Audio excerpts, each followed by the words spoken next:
বলো তো সেলিম, রঙিন টিভি ও সাদা কালো টিভির মধ্যে পার্থক্যটা কি? স্যার, রঙিন টিভিতে যেটা গাজর দেখা যায় আর সাদা কালো টিভিতে সেটা মূলা দেখা যায়।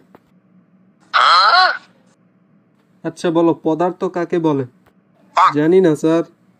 অপদার্থ যার ওজন ও আয়তন আছে তাকেই পদার্থ বলে। স্যার, তাহলে আমাকে অপদার্থ বললেন কেন? আমার তো ওজন ও আয়তন দুটোই আছে। বলো, দুনিয়ার সবচেয়ে গরিব কে?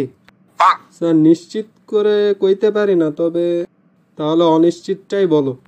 স্যার, যারা ফেসবুকে নিজের ছবি দিয়া কয় পিকটা কেমন হয়েছে বলুন দেখি, এরা গরিব হয় কিভাবে? কারণ তাদের ঘরে একটা আয়নাও নাই। আচ্ছা, এবার বলো সন্ধি কাকে বলে? স্যার, প্রথমটুকু তো পারি না, কিন্তু শেষটুকু পারি।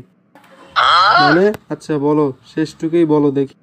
স্যার, শেষটুকু হলো তাকে সন্ধি বলে।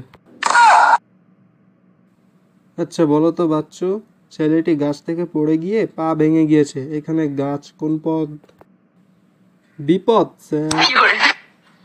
তোর মাথায় শুধু গোবর আর গোবর। আচ্ছা তুই বলতো, ধান কোথায় ভালো জন্মায়? স্যার, আমার আগে যাকে প্রশ্ন করেছিলেন তার মাথায়, কারণ আপনি বলেছিলেন তার মাথায় শুধু গোবর আর গোবর, আর ধান গোবরেই ভালো জন্মায়।